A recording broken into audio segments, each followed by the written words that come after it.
All right, so we're here tonight with the Small Town and Rural Student College Network. We are four representatives of four different schools. I'll have us all introduce ourselves in a second, but just briefly, the Stars College Network is a network of 32 different universities across the US that have a commitment to bringing rural students to their campuses. So we will travel and visit you at your high schools. We'll bring high school students to our campuses, but we also do this rural programming. So we have one of these sessions at least once a month. Tonight, it's on how you can leverage your rural experiences in your college application. But before we get going, we'll just introduce ourselves. So, my name is Hannah Hartnett. I work at Colby College. Oh, there we go. Sorry, I froze for a second. Hi, everyone. I'm Kelsey Olson. I work at Northwestern University. Hi, everyone. My name is Leah Garfolo. I work at Washington University in St. Louis. Hi, everyone. I am Jackie Fulmar, and I work at Yale University. So, as we said, we're going to talk today about how you can talk about your lived experiences as someone coming from a rural community in your college application. So, some kind of general tips before we start about how to tell your story. First things first, every piece of your application is really important. There's no kind of formula that will guide our decision making or that says like one piece is more important than another. I think it can be really tempting to kind of focus only on one piece, but all of it is important and all of it is helping us get to know you. We're trying to learn more about your unique background, which can be difficult actually to share because when it's something that you've lived your whole life, it can feel really normal and hard to pull out what is different about my experience versus some other people that may be applying. But hopefully we'll give you some tips throughout this presentation to work on that. Just a reminder to use all available space in the application. So you'll have a word count on your essay, but try to use as much of it as you can because those are some ways that we can really understand who you are and what makes you you. Similarly, with additional information, we'll talk about that later. That's a space that you really shouldn't shy away from. That's there to help you share any additional personal or family or medical or school context. And again, just because we're using these limited pages to try to understand who you are as a person.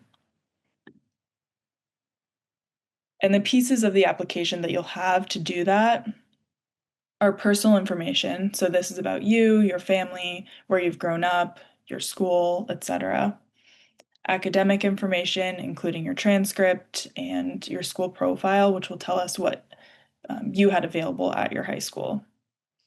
Your extracurricular activities, so how do you spend your time, personal statement and short answers, teacher and counselor recommendations, and that additional information space. So now I'm going to kick it off to Leah to continue with pieces of personal information. Yeah, so we're going to talk about personal information and some other things for the next few slides. This is pretty much what it sounds like. This is not like a fun or exciting part of the application process, but it is necessary. We need to know who you are, how old you are. We need to know like your pronouns and what gender you identify with, where you're from, if you're a first gen student, what languages you speak. I see all kinds of like different languages that students speak, and then like which one you speak at home. Not everybody speaks English at home, right? High schools that you've attended. Now, this might be pretty straightforward, and you might say, like, I went to this high school for all 4 years, August of whatever to 4 years later in May. But we have a lot of students, especially in rural areas, who move around a lot because they might be military families. So if you've gone to multiple high schools, it's kind of tedious and maybe a little bit annoying, but you do need to list all of those out for us because we will likely be receiving multiple transcripts and it's going to look kind of confusing for us if we're like, well, they said they only went to one high school. Why do I have, 3 or 4 high school transcripts? So be sure to tell us kind of the nitty gritty on those. Coursework that you've taken there will be on your transcript, but for things that you are currently enrolled in, that might not show up on your transcript. So as you're going into senior year, the classes that you're taking that year, be sure there's a spot on the Common Application that says, like current year coursework, you can list your courses that you're taking there. If you are, yeah, but this is a great, no, you can go, Hannah. This is a great transition into academic information because this is something that I harp on all the time when I talk to my rural students.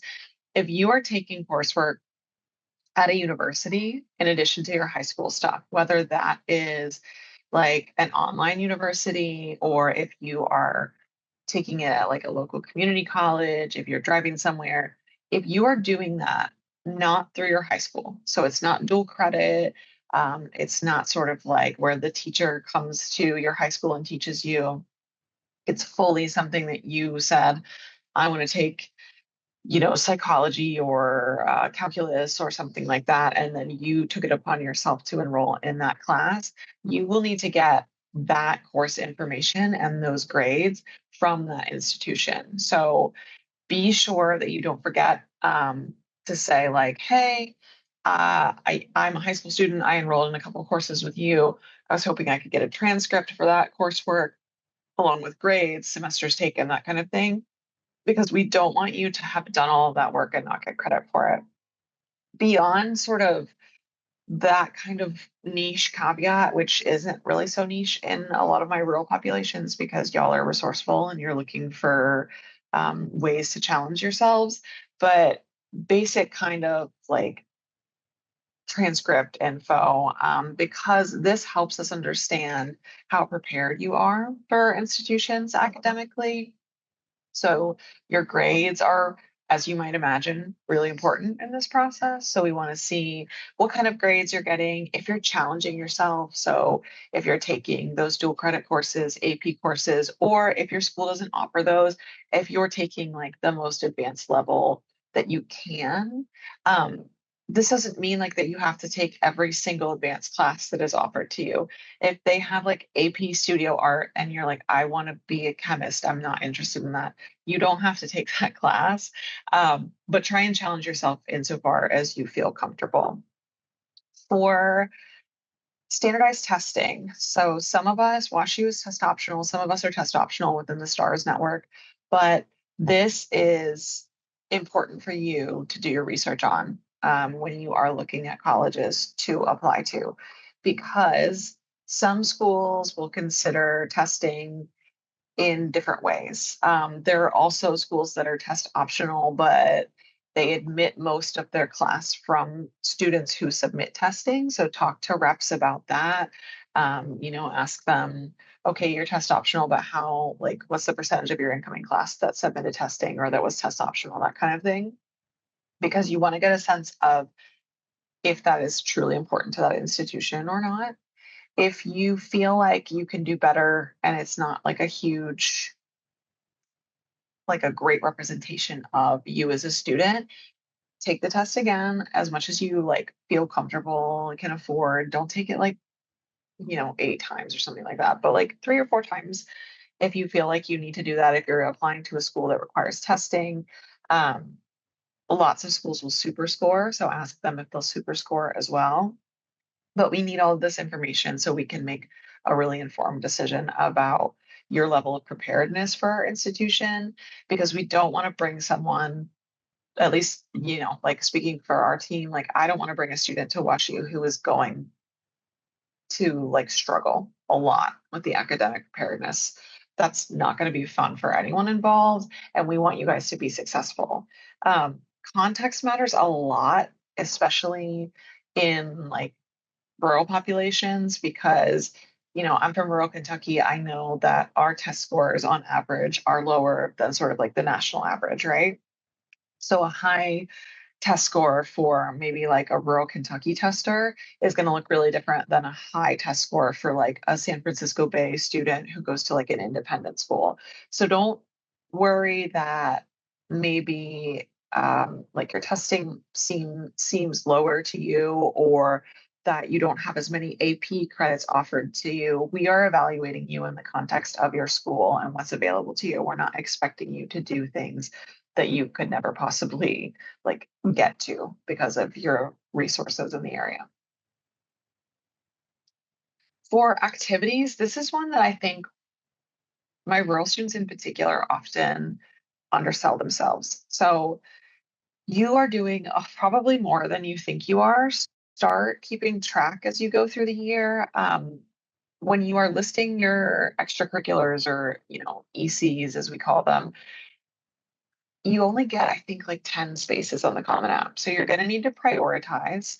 10 might sound like a ton, but you're probably doing 10 or maybe more because this isn't just school related stuff. This is things that maybe are hobbies for you.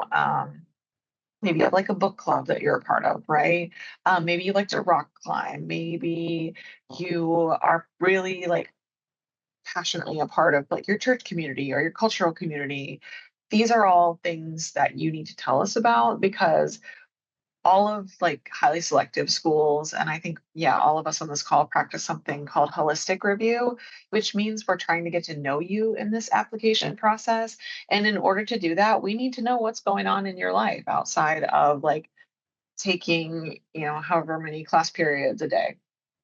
If you are doing things like caring for a sibling, caring for an elder, if you're working, right? Even if that work is like at the family restaurant and it's not paid or something like that, tell us about that. I think that I run into often this attitude with my rural students where they think, yeah, I mean, I have a job, but like everybody has a job. That's not true at all. Actually, only like 30% of high schoolers across the country have a job in high school. So if you are working, please tell us about that because that takes up a huge amount of time. And also, in my opinion, I think it grants you a little bit of a different level of maturity. You've got time management responsibilities. You have to like know how to interface with customers, maybe, right? So please tell us about that. Don't think, oh, well, I mean, that's not going to be like important to them because we're trying to get to know you. We'll need descriptions as well, qualitative and quantitative. So tell us what it is and how much you're doing it. Um, it is kind of hard to quantify sometimes because maybe it's like an hour a week for most of the year. And then you have like state that you go to every year or something. And then you're just there for a full week, just on the whole time. So the math gets a little weird, but like do your best to estimate it. We're not going to like add up the hours, right? But do your best to estimate what you think you're spending time on in these areas. Something to kind of help you actually go through this process is what we call the STAR method. So I don't know about your teachers, but higher education loves an acronym. So STAR method, it's situation, task, action, and results. So when you're looking at your activities list, tell us first the situation. Say, what is this activity? And what do I want to tell my admissions rep about this activity? Task, what are you doing in this? We'll have an example next, but what are you doing in this activity? So in this situation, like, are you captain of the football team? As captain of the football team, what are your responsibilities, right? Actions are like what you're doing in that situation, how you can um, like pull skills from that, maybe, right? So leadership and service and collaboration, and then results, what you achieved.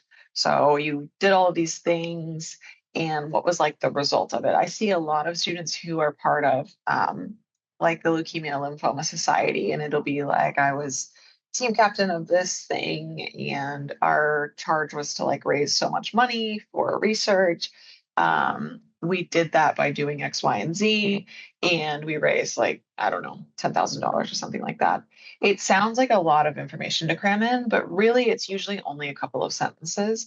Don't be shy about taking up that space, though. I think sometimes students feel like, oh, well, like I was president of National Honor Society, that's self-explanatory, so I'm not going to put anything there.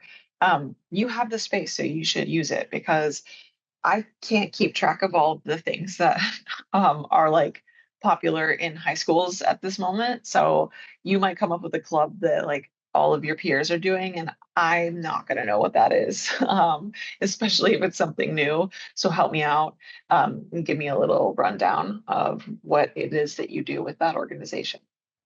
And here is an example of that, right? So I see this one frequently.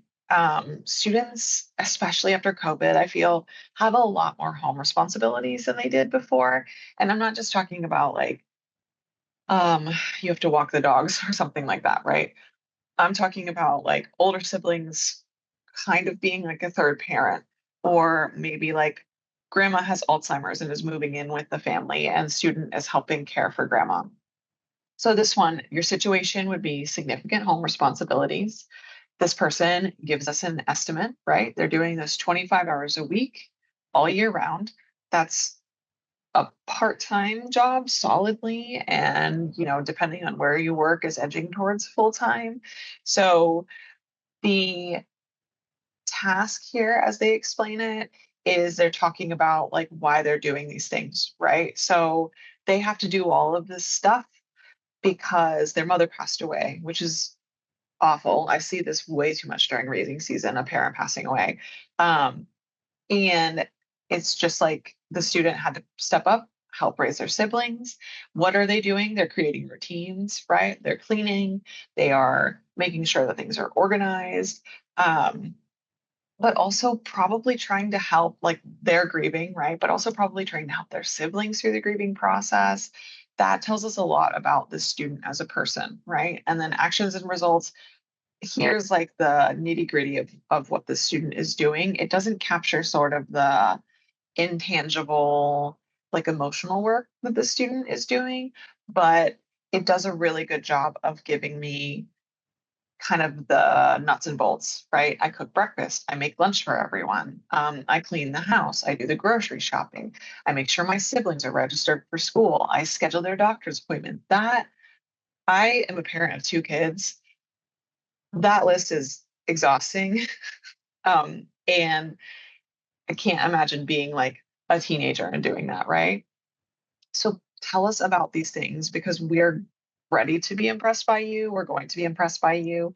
We go into reading with like a very what we call asset-based mindset. So we're excited to see what you're doing. This is like a terrible situation, right? Like it's really sad that the student lost their parent and that they've had to step into this role, but they do a great job of delineating, what they're doing, why they're doing it, how they're doing it, and sort of what they have taken from that experience. And I think I'm handing it off to Jackie now to talk about essays and personal statements. Thank you, Leah. So for some college essay writing advice, I recognize that this actually might be one of the more daunting parts of the application to approach because a lot of you might be thinking, how could they expect me to be a master writer on top of telling us all of these other things about myself, right?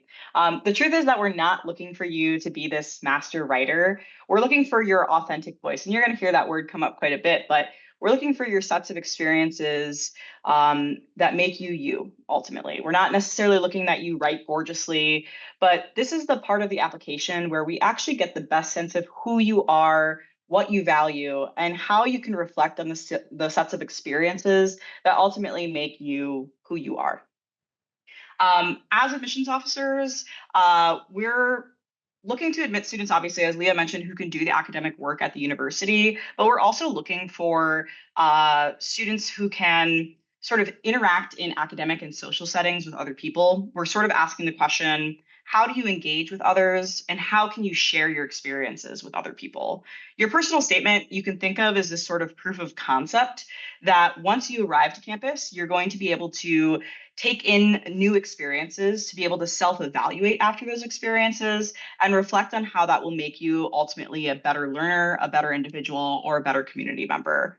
As Leah mentioned before, so every member on this call practices this idea of holistic admissions or whole person review, where we're trying to get a sense of who you are and bring you to campus in a way that will ultimately enrich many of our campus communities.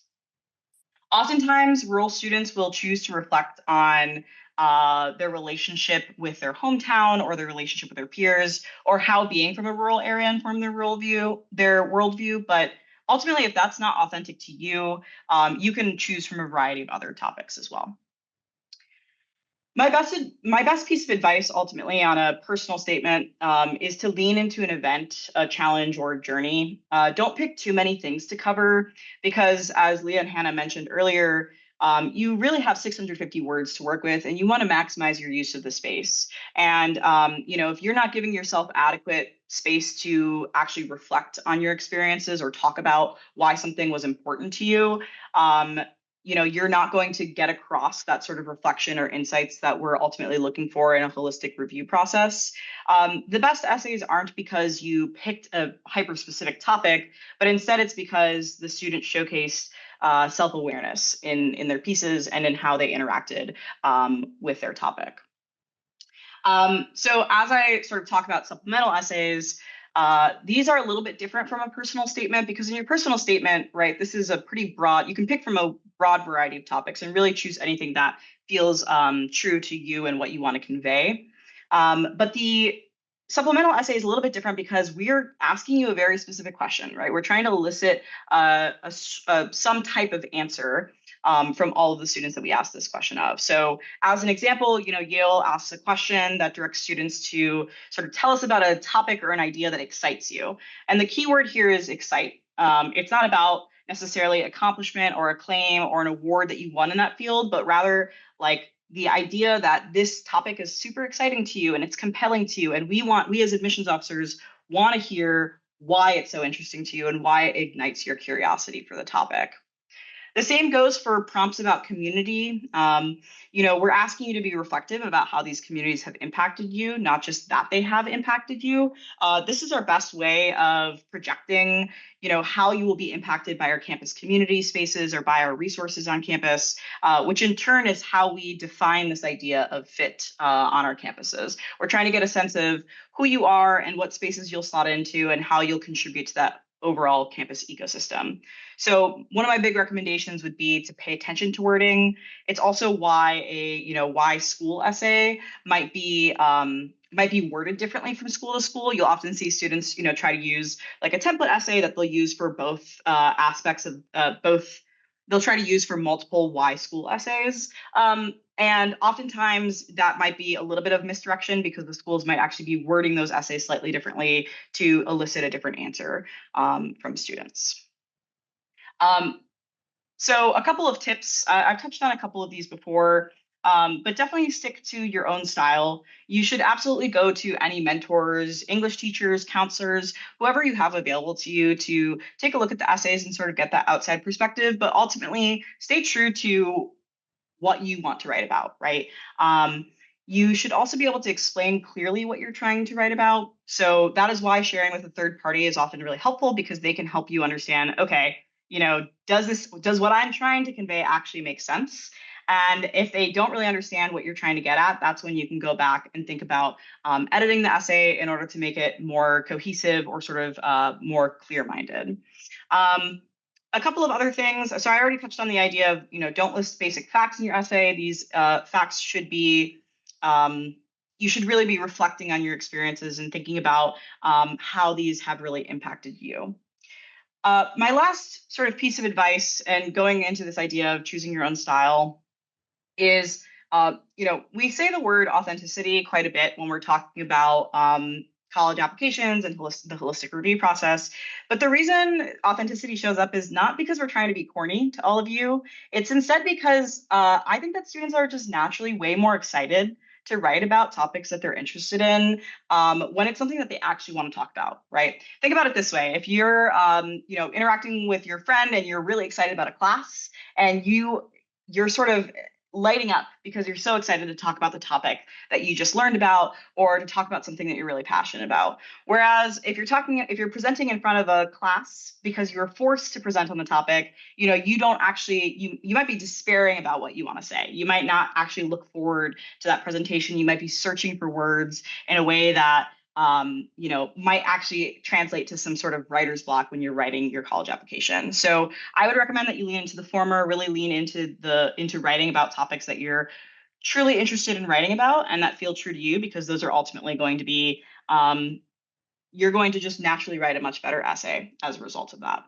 I want to just pause are there any other do's or don'ts that my colleagues want to share while we're on the slide? Okay, great. Kelsey, I'll turn it over to you. Awesome. Thank you, Jackie. Hi, everyone. I just also want to reiterate quickly too that if you have questions, feel free to pop them into the Q&A on your screen. We'll definitely have some time to go over those. We only have a few prepared slides left for you all. So please be sure to ask any questions that you have before we have completed our time together this evening. But for now, we have talked a lot about pieces of the application that you yourselves are crafting and kind of putting into the application yourself. But another important piece of your college application is actually something that someone else will share about you, and that is your letter of recommendation. You might also hear them referred to as letters of support. But a recommendation letter is essentially exactly what it sounds like. You're asking someone to write a letter on your behalf that shares more about you from a perspective that is not your own. And so when the admission office reads a letter of recommendation about you, we are really trying to get to learn more about who you are in your high school, in your context, in the classroom even. And so that's why if a college requires a letter of recommendation, they're usually asking for letters from specific people, or have specific letters of recommendation that they're looking for. So you'll see 3 of those listed here on the screen. One of them is a counselor recommendation. So this is a letter that is written by your school counselor or your college counselor on your behalf. The second bullet point you'll see there is a teacher recommendation. So this could be a teacher in a core subject. This could be a teacher, this could be your art teacher or your band teacher or whoever that may be. Different schools have different policies when it comes to teacher recommendations, so it's important to read the fine print of whether the school is looking for a letter specifically from a teacher in a core subject or whether it's more open to any teacher in your high school. But that's typically what they're looking for there. And then supplemental recommendation letters are really up to you. Supplemental recommendations can come from additional teachers. So maybe the school you're applying to wants that letter from a core or a teacher in a core subject, but you also have another teacher that you want to write you a letter. You could submit that third letter or that second letter as a supplemental recommendation. Supplemental recommendations can also come from people like coaches if you play a sport, or maybe you have a part-time job and you want your boss to write you a letter of recommendation. Maybe you have a trusted mentor in your community. Any of those people could be a supplemental recommender for you. When you are thinking about who you want to write your letters of recommendation, there are a few questions that you can consider that are on the screen. And I think there are some ways that you can also consider how to leverage, your lived experiences as a rural student. That's the topic of this webinar. I think Jackie and Leah have provided some really good advice already about how to do that. But when it comes to letters of recommendation specifically, when someone else is, you're trusting someone else to share more information about you, there are some ways that you can do that as well. The first question you can ask is, do they have time to write me a strong letter? That really falls on you as the person asking for the letter of recommendation.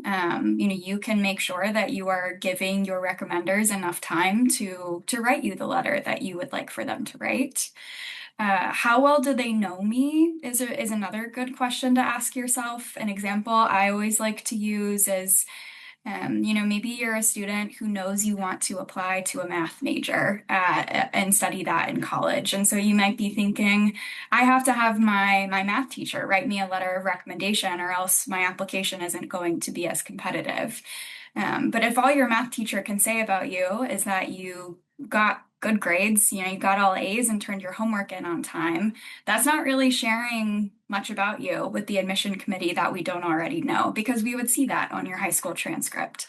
And so maybe the teacher that knows you the best can speak more to, the time you spend tutoring other students to help them learn math. Or maybe that teacher can talk about extra opportunities you're taking advantage of outside of the high school or your high school setting, to learn more about advanced math concepts. Think about who knows you and can speak to your preparedness for a college environment. And those are the people that you want to ask for your letters. One last thing I'll say here, to that, that last question, what does this add to my application? I can give you a few examples that may apply to some of you, may not apply to all of you on the call today, but I think specifically when you are considering your lived, rural experiences, maybe some of you play sports, and your coach might also be a teacher in your high school. So as you're thinking about people who know you, people who spend a lot of time with you, that coach knows you from a sports context. They know how you are as an athlete. They see your leadership in whatever sport you play.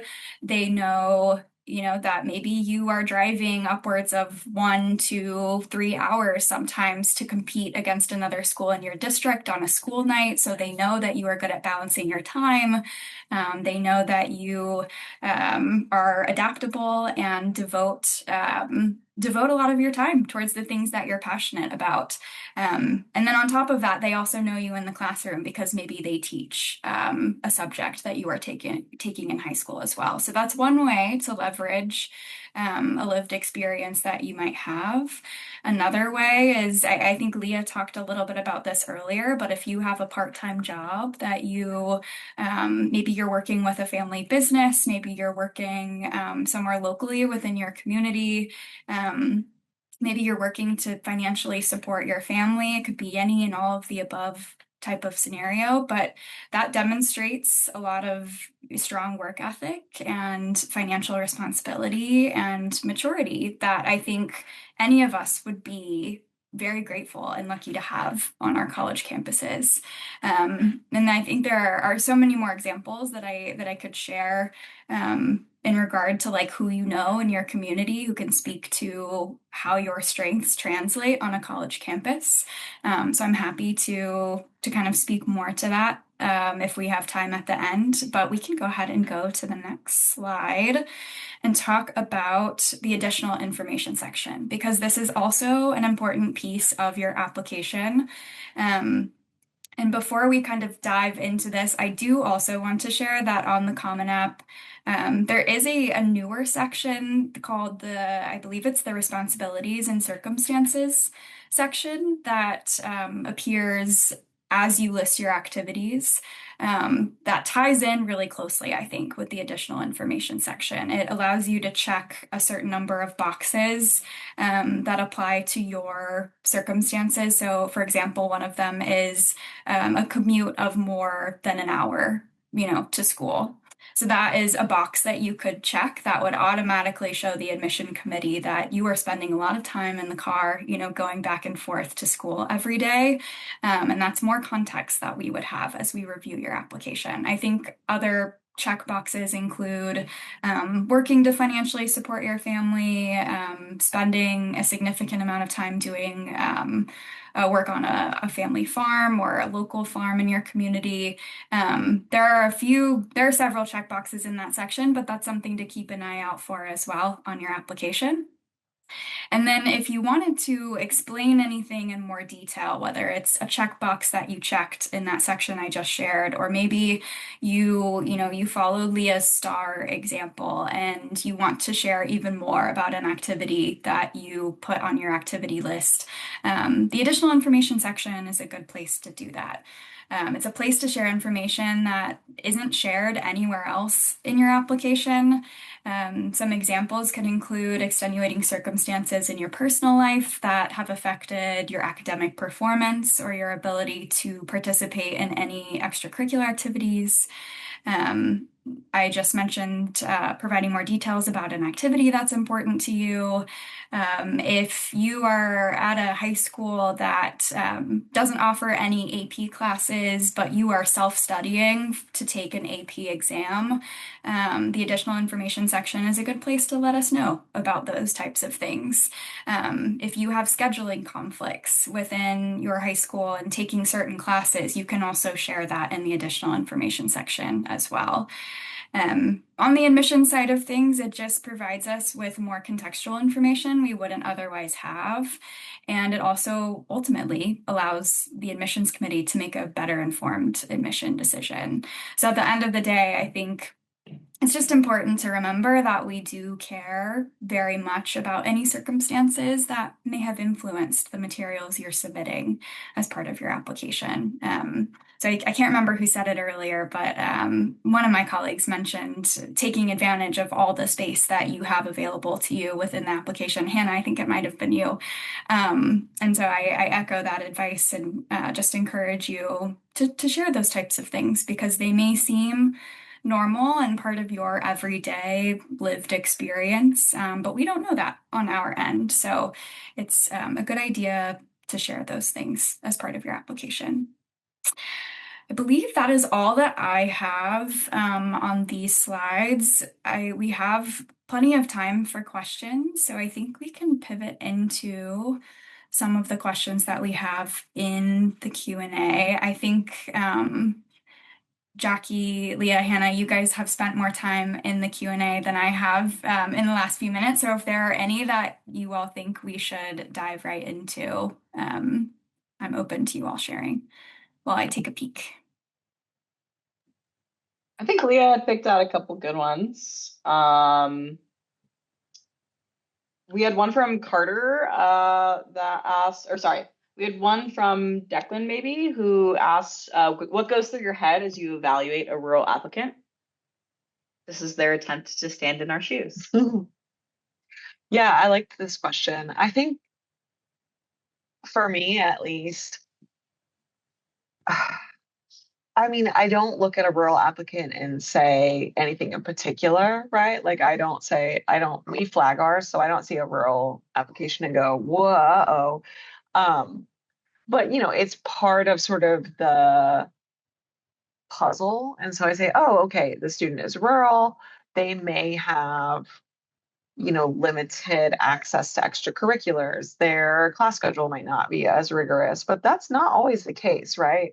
So I might see that and think that, but then I'm going to go in anyway and look at it just like I would look at any other application. And if I see maybe like fewer extracurriculars than perhaps I would typically see on an application, or maybe like less rigorous coursework than I would see. Maybe if I don't see calculus, which is hard to get to, especially in rural areas, maybe if I don't see calculus in the transcript, then I'm going to go back to that and be like, oh, but this is explained, right? We're looking for context for outliers and explanations. So I think that's how I look at rural applications. I don't go in and look at it from like a deficit mindset. I read you all as usual and then sort of backfill any context that might need to be a part of the conversation. But I mean, like my own personal bias is that I grew up rural. And so whenever I see a rural applicant, I am happy. Yeah, I mean, I'll just echo that and saying like, one other thing that I think about, similar to Leah, like I grew up in like rural Illinois area. And so it's nice to like see the kids that are like reflecting back a lot of my experiences. I think that one thing like I will say is I think when I'm looking at applications, like Leah said, context matters so much. And oftentimes it's really helpful when you guys, fill out the academic information section and let me know that you've changed high schools or that you're taking a class at a different high school because your high school didn't offer that class and you wanted to challenge yourself, right? It shows me that you guys are often in a way that I think growing up in a rural town often informs that experience. Like you guys are often going above and beyond to seek out resources. And that plays really well on a college campus that has a lot of resources, right? Where like I know that like if you've done that in your rural hometown, when you come to Yale or you come to WashU or you come to Colby or you come to Northwestern, that you're probably going to seek out a lot of resources to support your learning. And that's a good fit in and of itself for these university settings that often will provide, in almost any setting, will provide more resources than you had at the high school level. We've got a couple more questions that are coming in about, Carter asks, I have a lot of extracurriculars that aren't particularly related to my major. Will this somewhat weaken my application, or how should I highlight these to show that I'm interested in multiple things? I can take a first try at that one. I would just say, I think this would be true at any of our institutions. Your extracurriculars don't have to be connected directly to the major or the academic school that you're applying to. I work at Northwestern, so I'm going to speak a little bit from a Northwestern context right now, but again, I think it would be true at any of our institutions. We value students who are interested in more than one thing and want to pursue, creative endeavors across our campuses, whether that is in their major or not. I know, especially at Northwestern, our interdisciplinary nature as a campus is a true value of the institution, and so I won't say that we like look for students who are listing a lot of activities that are not entirely related to their major, but that's not something that would be a red flag or something that would make us second guess anything. I think we want students who are curious and willing to explore and willing to try new things. And I think an extracurricular activity list of different activities does a good job of showing that you also share that value. All right. Thank you, Kelsey. And then I think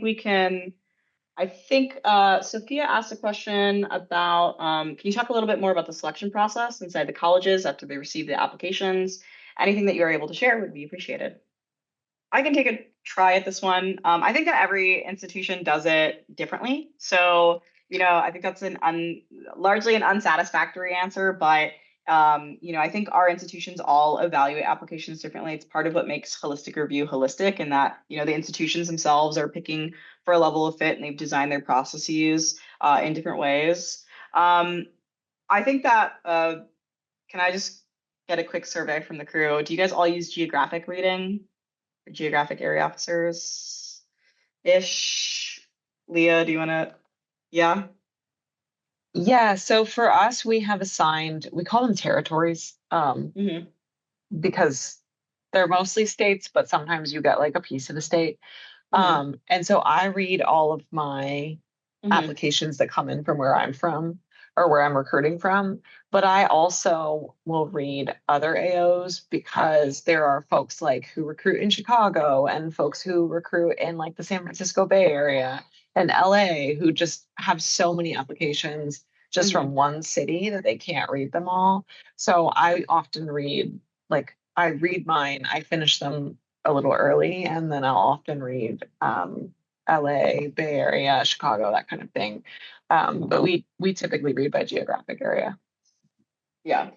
So in the geographic reading model, for those of you who haven't sort of heard of this before, it's this idea that when you submit an application, oftentimes the person that's reading your application is a person who is like assigned to a territory that's like based on where your high school is. Oftentimes it's based on states or cities. So for example, at Yale, I read for Illinois, Minnesota, and Wisconsin. So every applicant who submits an application from those states, I have eyes on those.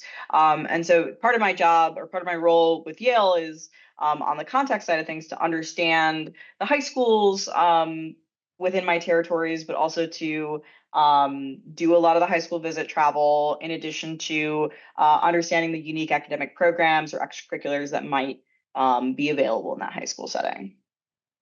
I have one in here I wanted to pull out from Jill about how students get to know a counselor if they don't have a close relationship or we often see in rural areas, one counselor is shared between the elementary, middle, and high schools, and you may not have any kind of relationship, and that's totally okay. We sometimes have students that the counselor sends in a note that just says, I'm not writing an evaluation for this student. And to us, that we don't place any value on that. That just means they didn't have a relationship, and that could be for any variety of factors.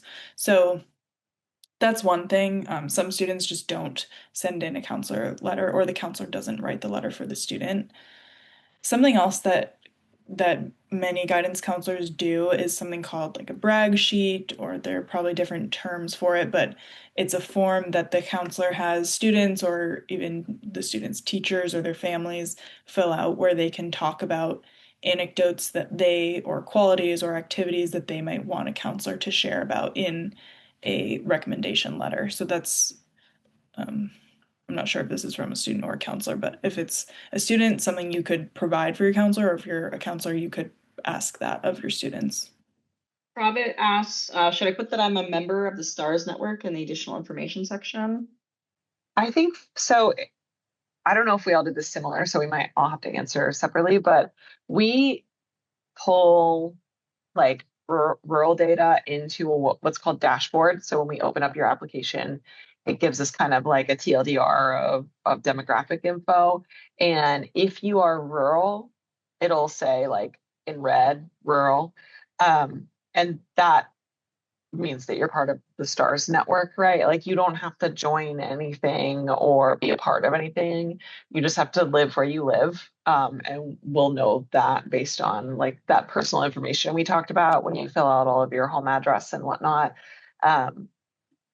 And we do home address in high school. So if you live somewhere rural, but your high school is suburban, you'll still count as rural, and vice versa. If you live somewhere suburban, but you go to a rural high school. But I don't know if anyone else wants to chime in on that. I'll say it's similar at Northwestern. If you are like specifically wanting to list the Stars College Network somewhere on your application, I have seen applicants list it as a CBO or a community-based organization that they work with. That's not something you have to do, but it is something I've seen rural applicants do in the past if you specifically want to list Stars on your application. Yeah, similarly, Yale has sort of to sort of jump onto Jolene's question, which also asks like, how do you know that we're rural, or things like that? It's a combination of factors. Oftentimes our offices use sort of like internal data from like the Census Bureau, things like that, to help us try to get an understanding of a student's place. That said, it's not 100% perfect. And so oftentimes students, if they choose to talk about their experiences, I think of Chicago. The Chicago area is a great example of this. Is like, a student might actually want to talk about their experience growing up in like a rural agricultural community, but that agricultural community falls just between Chicago and Milwaukee, right? And doesn't actually flag on Yale's indicators. But I've definitely read students who have still talked about the fact that they're from this rural area, and that they reflect on those experiences, and that can still be compelling to us as a candidate, to bring to our campuses and sort of enrich the campus discussion around rurality, and sort of enrich the campus with your sets of experiences.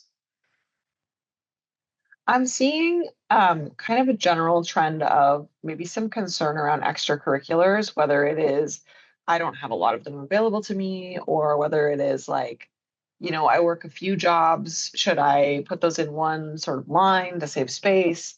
I think to those of you who have a lot of things maybe under one category and you're worried about fitting them all, I think it's totally fine to categorize them, right? Like job. I see a lot of like, if students have worked multiple places, it'll say like in the description, it'll be like Chick-fil-A, comma, Panera, comma, McDonald's or something, or like a backslash or something. And then sort of explain like I worked full-time or part-time at each of these places over the course of several semesters or something. That's fine to do. If you don't have a lot of stuff available to you, or like we talked about earlier, if you're worried about how it doesn't align with your major or something, don't stress too much about that. If you don't have stuff available to you, we'll generally know. It'll be part of what we call a school profile. We get information about your school when we're reading the application, so that will help there. If there are things that we won't know, so sometimes I have students who have a pretty well resourced high school that has a lot of um, extracurriculars. It's got a strong theater program, maybe, or like a strong debate program or a strong football team. If it's like you'd love to do those things, but you can't because of XYZ, you're caring for a sibling, you're working at the family restaurant, your family only has one car, that kind of thing. That's what that additional info is for. Just be like, my extracurriculars look light because of this kind of reason. Someone also asked about resume padding and worrying that because they got involved in some more things their junior and senior year, it would look bad. That is another way or another thing you can use the additional info for. And I think if you're passionate about that thing, it will come through in maybe your academic supplement and your personal stuff, like your personal essay. So kind of carry that through line um, with the whole application. But, I think in general, we can tell sort of a difference between a student who's gotten involved because of reasons suddenly in junior senior year, or a student who kind of woke up one day at the end of junior year and said, oh no, I haven't done anything and I only want to apply to like top 20 schools, and so joins a bunch of sort of random stuff. Okay, I'm seeing a couple quick ones to answer. So one is about recommendation letters, and is it okay to submit one recommendation from a teacher to multiple schools? Generally, yes.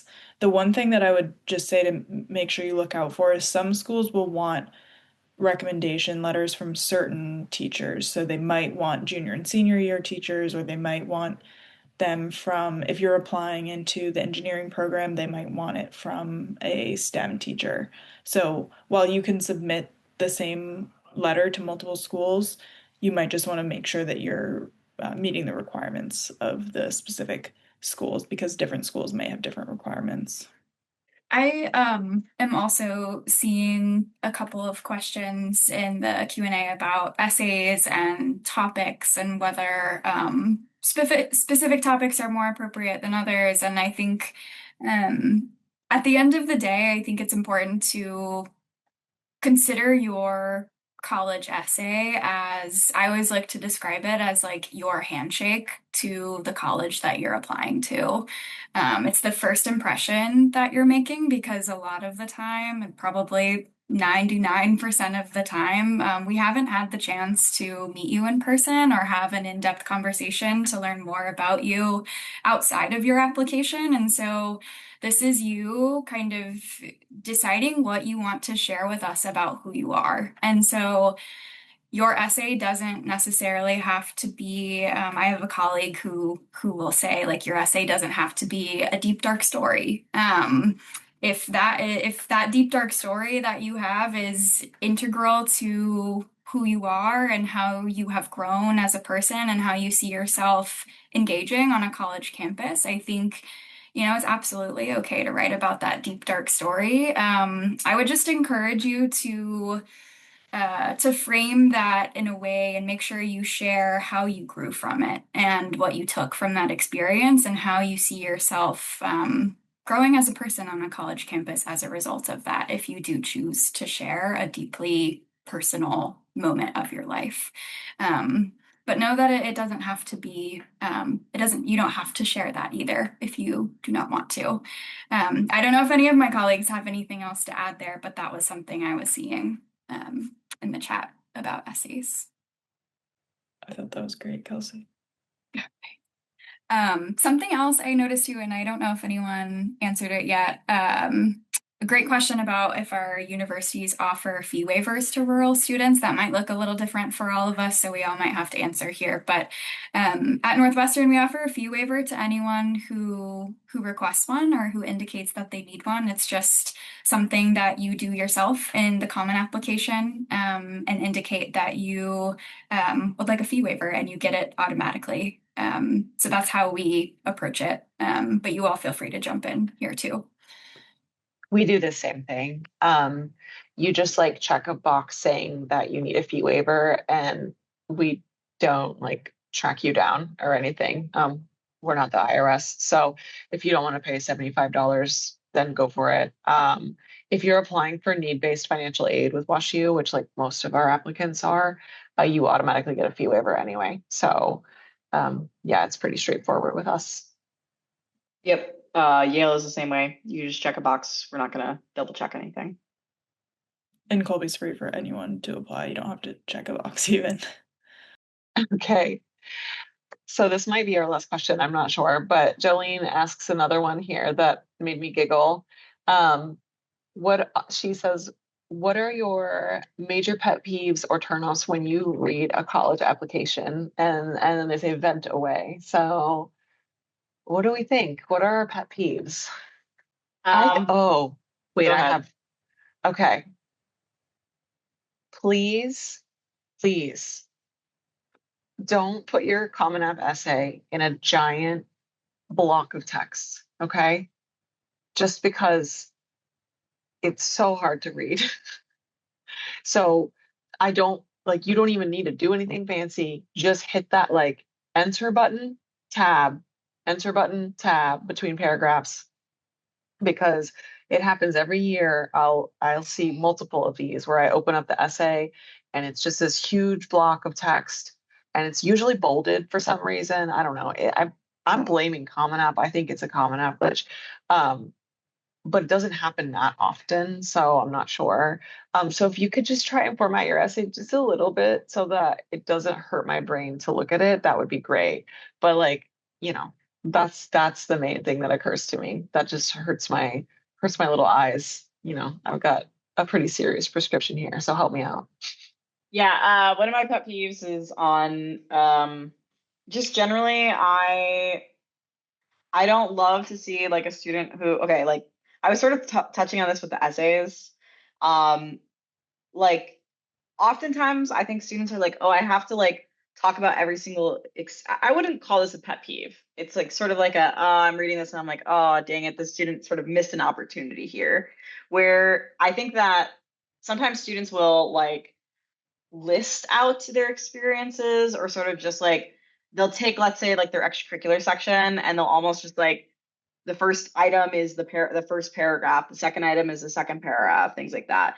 And if you're like trying to reflect on like the collection of your experiences, fine, but oftentimes I just feel like students often are like, you've only got 650 words to work with, and when you're sort of just repeating information that already exists elsewhere in the application, that's not doing yourself a service in the application process.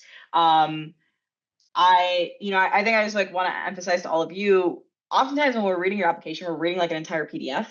And so like I'm going straight from your extracurricular section into your essays. So if your essays are sort of re-explaining something that I've already read, then you sort of just it's a wasted space for you guys, because I've had maybe 3 seconds between reading your extracurricular section and reading your essays.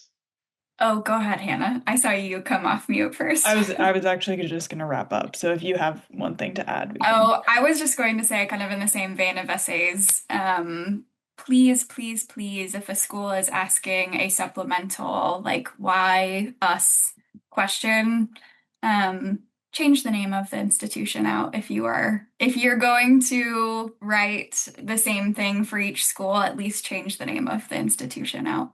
So that will be my advice. But I will say too, you should at least try to write a specific essay for each one. But I understand that's not always possible. So just change the name. Okay, well, thank you so much, everyone, for making the time. And I know that we had a few questions left in the chat that we unfortunately didn't get to, but we will be available. We're doing these sessions monthly, and you can always reach out to the STARS College Network email too on our website, or reach out to any of us. You can find us on our specific institutions' websites as well. So thank you so much, and I hope everyone enjoys the rest of their Tuesday.